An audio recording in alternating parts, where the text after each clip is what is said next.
All right, welcome to our second Zoom conference call of this pause in the season. I'm Kevin McClue, and we appreciate you joining us. We hope you're staying healthy and safe. We're very happy to be joined by two fine goaltenders for the Colorado Eagles in Hunter Miska and Adam Werner. And guys, I'm curious just to see how you're doing and what you're doing to try to stay in shape. And I know things are a little bit different as Hunter, you're back home in Minnesota, but Adam, you're back home in Sweden where the quarantine maybe is not quite as tight. You have a little bit more freedom out there. What's life like out there right now in Sweden, and what are you doing to get out and try to stay in game shape? I mean, it's kind of boring and to be back home now, but yeah, it's still pretty normal here. Not normal, but you can still go outside and stores are open and restaurants are open. So it's better than you guys have it, but it's still boring. But the gyms are open, so I can be there and work out with my trainer. So I try to stay in shape. Miski, how about yourself? Obviously, things are a little bit different here, a little more restriction, but what are you doing to kind of pass the days and to try to keep yourself ready to roll? And hopefully the season might be able to start back up. Yeah, pretty similar to Warren's. I actually have a family gym back here in Minnesota too that I can go do that. Nobody else is allowed in right now, obviously, with the quarantine and stuff. So I'm lucky enough to be able to go in there and use that facility, which is pretty nice for me. Great. Well, let's dive into some questions from the fans here. We have a question, one to each of you from Erin. And we'll start with you, Werns. She's wondering, what is the worm and the numbers on the back of your mask? What do those mean? It's actually the numbers is we have a pro club team on FIFA. Me and my buddies back home here, so that's my buddies here. So the worm is my old goalie coach.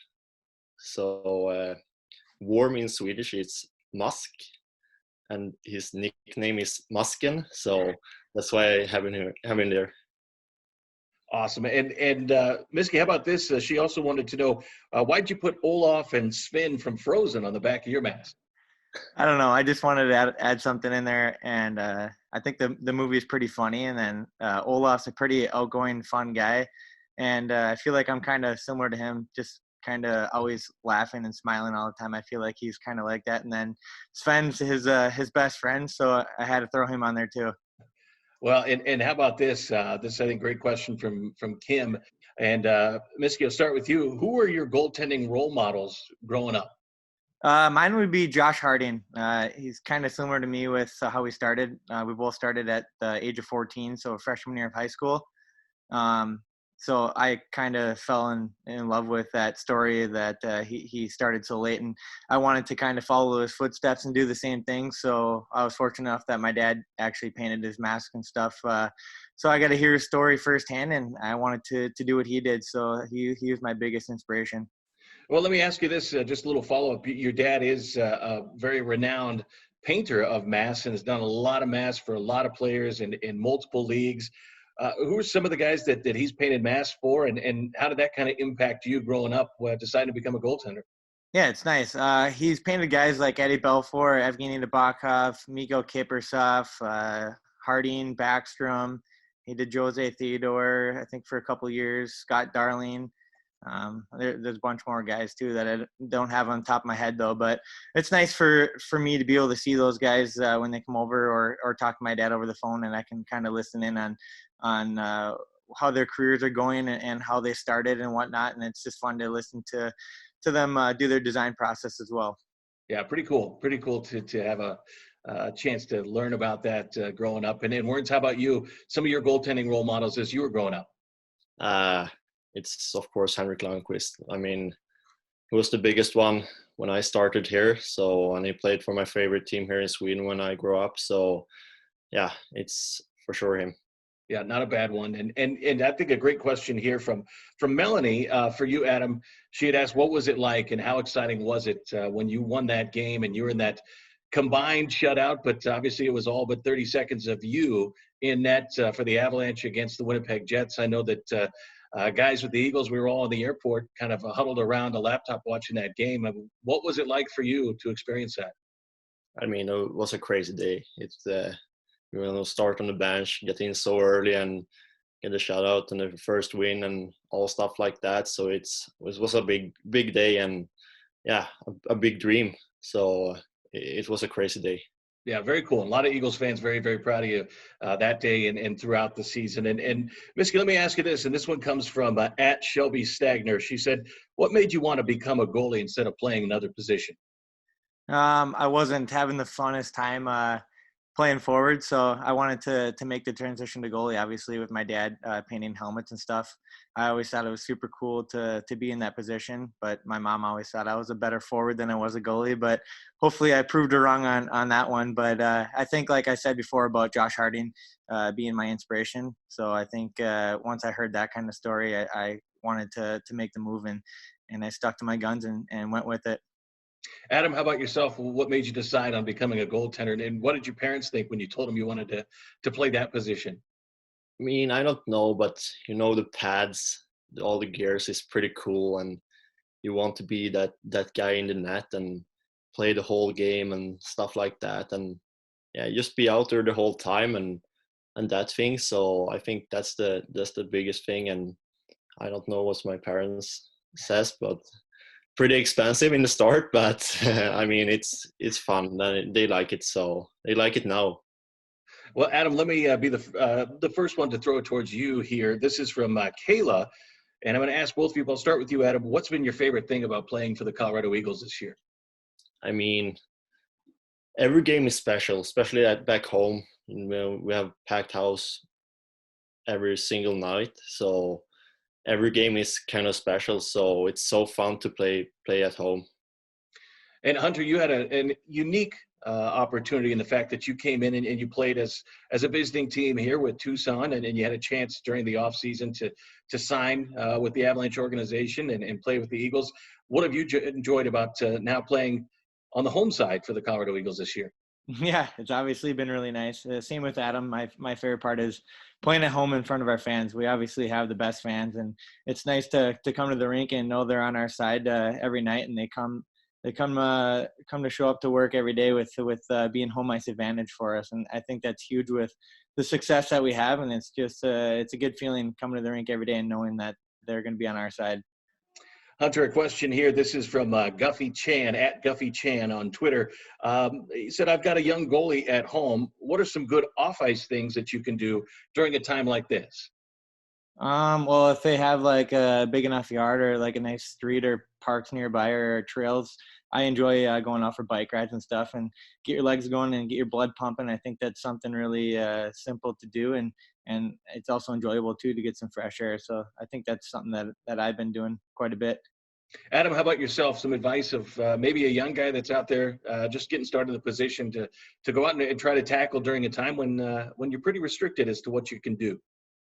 I mean, you can always have some tennis balls or something just throw, and I think the biggest thing is to have fun. Like you can do a lot of stuff, but the biggest thing is to have fun and try new things.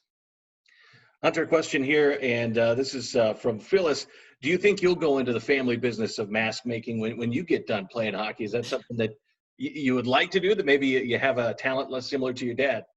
I mean, I think I could probably do it because I have painted a couple of my helmets in the past, but I don't think I have the patience and the passion that my dad had for it. So I hope I wouldn't have to do it, but if maybe down the road, maybe I could do a few, but I don't think I'd want to do it for a full-time job. Another question here, Werner, for you. Talking about sets of gear and how you decide what you're going to wear. How do you decide what you're going to wear? Because obviously, you go through different sets of pads, different blockers, different gloves. I mean, how many do you have to try before you find what works for you? And how long do you try it before you determine it does work? I don't try so much. No, I kidding. I mean, I know this is from Tony, so he wasn't so happy this year with me. But I mean, it was the first year I really have the chance to try different brands and figured out what's best for me. So it was kind of fine to do that. So I mean, I know he's not so happy with it, but I was happy, and that's the most important. That's right. That's right. Well, Hunter, let me ask you that though. Like when you try on this gear, and a lot of times the folks from the different brands will come out and give you a chance to try things out. How long does it take before you figure out, hey, this works for me, or this isn't quite the right fit? Yeah, I think usually like the first time you throw them on, you can kind of tell. But obviously, if it's a different brand, it might take a couple skates to get into it and try to see how it feels. But I've been wearing the same brand for quite a while, so I can usually just jump into a pair on the first day and wear them that night in the game, like I did this year when I got my mountain pads. But depends on how good they can copy your pad if they did, and I don't know. It depends on the goalie and how open they are to trying stuff out. Yeah. Well, Adam, here's a great question, and this is, who's your favorite goaltending partner? It's from a Hunter Miska. I have a few good ones in Sweden. No, I was kidding. I have so fun with Miska this year, and I mean we compete, but at the same time we have fun and try to make the other one better. So, I mean, I have a really fun year, and he give me a lot of energy. So, Well, let's close it out with this, and I'll throw it to each of you, and I'll start with you, Adam. What has this season been like for you? What have you enjoyed? What's been special? Obviously, you had a chance to get to the NHL level there this year and to get a great win, be a part of a shutout, and then having a lot of success with the Colorado Eagles coming here to North America. What's this year been like for you? I mean, pretty special year. My first year over there, like you said, and so many new things, like a new country and a new style of hockey, a new size of the rink, and all stuff like that. So I have learned so much, and Hunter have helped me with stuff both on the ice and off the ice. So I mean, I have learned really much this year. So yeah. Before I ask you the same question there, Hunter, Adam, let me ask you this. What is sort of a thing that jumps out at you about the United States that was maybe an adjustment outside of the different size ice, but just daily living? What was something that you found interesting or just kind of jumped out at you? I don't know, but it's so different compared to Sweden. Like everything here is pretty close, and over there it's so far. Like when we're going to games, we fly 2 hours. Here you can have 1 hour in car. So it's so much bigger over there. Everything. Got to see a lot of the country though, which is probably nice. Yeah, that's nice. Yeah. Hunter, how about you? And again, it's been a special year. You had a chance to go up to the NHL level with the Avalanche. You signed that contract with the Avalanche. Had a lot of success, some of the best numbers in the league this year. How do you define this season so far for you professionally? Yeah, the season's been a huge year for me and my steps moving forward. And I had a blast, obviously, working with Werner. He's one of my favorite goalie partners I've been able to play with. He's a super outgoing guy and super fun to compete with every day. I think we push each other super hard every day in practice to get better. So we're both at the most elite level that we can be at. And then obviously the rest of our team. I think we had such a good group of guys this year that we all bonded really well, and there wasn't too many different like groups that guys were going on their own. I think we all had one big group, and we all bonded really well. And we would have been nice to hopefully come back and finish what we started with this group, because I think we had something really special. And obviously playing in front of our fans, I think they deserve it for what they put in at our home rink for us to play in front of a great crowd. Well, we all have our fingers crossed that hopefully that can happen again here. As you'd said, it was a special group and doing some great things right down that stretch before the pause in the season. Guys, really appreciate having you on here for the Zoom conference call. Hope you guys stay healthy, stay safe, and we hope we see you here very soon. Sounds good. Thanks for having us. Yeah, thank you. All right. Thanks so much, guys. And that'll do it for our Zoom conference call with Hunter Miska and Adam Werner.